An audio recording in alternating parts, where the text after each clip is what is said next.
दोस्तों, उत्तराखंड में भारतीय जनता पार्टी और भारतीय जनता पार्टी के नेता अपनी इज्जत बचाने में लगे हुए हैं, लेकिन किसी तरह से कोई सूरत नज़र नहीं आ रही है कि वहां से उनको कोई सेफ पैसेज मिल जाए।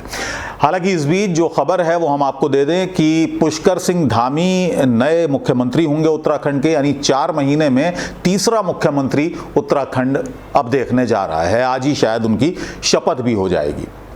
लेकिन बड़ा मुद्दा भारतीय जनता पार्टी के सामने यह है कि आखिर अपनी इज्जत कैसे बचाएं। आखिर क्यों बार बार मुख्यमंत्री बदलने की भारतीय जनता पार्टी को जरूरत पड़ रही है उत्तराखंड में? यह सवाल एक ऐसा सवाल है जिसका जवाब देते नहीं बन रहा है भारतीय जनता पार्टी के नेताओं को।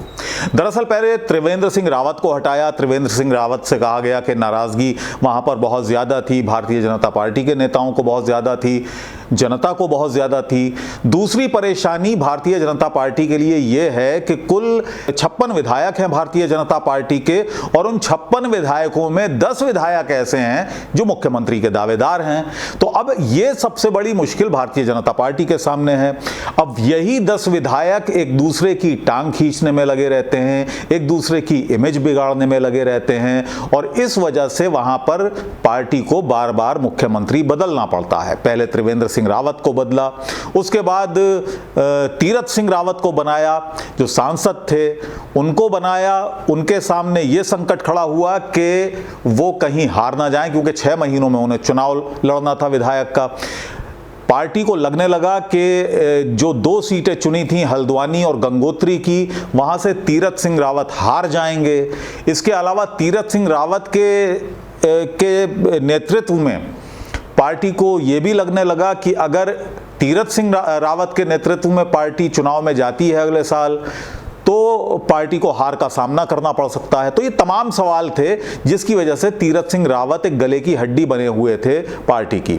देर रात तक 2-2, 3-3 मीटिंग्स चली। उसके बाद तीरथ सिंह रावत को मनाया गया इस्तीफा देने के लिए। तब तीरथ सिंह रावत ने इस्तीफा दिया, और ये कहते हुए इस्तीफा दिया कि संवैधानिक बाध्यता की वजह से, यानी कोई परेशानी ना आए, इसलिए वो अपना इस्तीफा दे रहे हैं। उत्तराखंड में सरकार ठीक से चलती रहे, जनता को परेशानी ना हो, इसलिए वो इस्तीफा दे रहे हैं। लेकिन असल बात जो थी वो जनता से छुपाई गई। असल बात ये थी कि भारतीय जनता पार्टी को तीरथ सिंह रावत के विधानसभा चुनाव के हारने का डर था। विधानसभा चुनाव से पहले चुनाव लड़ते, उपचुनाव लड़ते और वो हार जाते तो बहुत मुश्किल हो जाता भारतीय जनता पार्टी के लिए अगले साल चुनाव में अपनी इज्जत बचाना। भारतीय जनता पार्टी आंतरिक सर्वे कराती रहती है। उत्तराखंड में जो आंतरिक सर्वे पार्टी ने कराए उसके मुताबिक जानकार ये मानते हैं कि वहाँ से खबरें अच्छी नहीं आ रही थीं। मुख्यमंत्री के खिलाफ वहाँ पर जनता में काफ़ी आक्रोश था, पार्टी के नेताओं में, पार्टी के विधायकों में काफ़ी आक्रोश था। इसलिए बार बार मुख्यमंत्री बदले गए, ये सोचकर कि शायद स्थिति ठीक हो जाए, लेकिन स्थिति वहाँ पर ठीक होने के बजाय और बिगड़ती जा रही है। अब एक नए मुख्यमंत्री आए हैं, पुष्कर सिंह धामी, जो कि खटीमा से विधायक हैं, 2 बार के ये विधायक हैं। अब ये भी वही वादे कर रहे हैं कि उन्होंने जो पार्टी ने जो उन पर भरोसा किया है वो उस पर खरा उतरने की कोशिश करेंगे। जनता को ये नाराजगी है कि जिन वादों को लेकर भारतीय जनता पार्टी आई थी वो वादे हवा हो गए, वो वादे ताक में रख दिए गए और सिर्फ राजनीति हुई। पार्टी की मुश्किल ये है, बीजेपी की मुश्किल ये है कि वो अपने ही विधायकों से और अपने ही जो मुख्यमंत्री के दावेदार हैं उन्हीं से काफ़ी परेशान रही इस पूरे 5 साल के 4-4.5 साल के कार्यकाल के दौरान। क्योंकि बहुत सारे नाम, अभी भी मीटिंग में जो आज मीटिंग हुई है उसमें भी बहुत सारे नामों पर चर्चा हो रही थी। कयास लगाए जा रहे थे कि सतपाल महाराज को गद्दी मिलेगी या धन सिंह को गद्दी मिलेगी, या और भी बहुत सारे ऐसे नाम थे जो सीएम बनने की तमन्ना रखते थे। दिल में उनकी ये ख्वाहिश थी कि वो उत्तराखंड के सीएम की शपथ लें।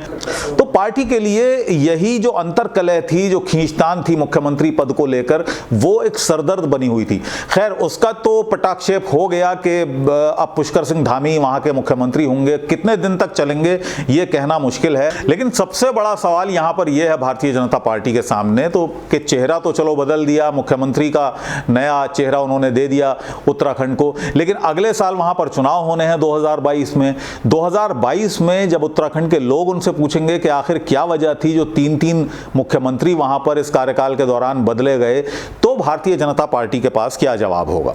उत्तराखंड के लोग ये भी पूछेंगे कि केंद्रीय नेतृत्व यानी प्रधानमंत्री मोदी लगातार ये वादा करते रहे हैं देश के लोगों से कि वो एक मजबूत नेतृत्व देंगे, स्थायी नेतृत्व देंगे, लेकिन उत्तराखंड के मामले में आखिर ऐसा क्यों नहीं हो रहा है। ना तो स्थायी नेतृत्व मिल रहा है, ना सरकार ठीक से चला पा रहे हैं उसके जो मुख्यमंत्री हैं। उसकी वजह क्या है? और तमाम वो वादे जिन वादों को लेकर भारतीय जनता पार्टी चुनाव लड़ी थी उत्तराखंड में, उन वादों का क्या हुआ? क्योंकि वो वादे हवा हवाई हो गए इस आपसी खींचतान में और आपसी अंतर्कलह के चलते।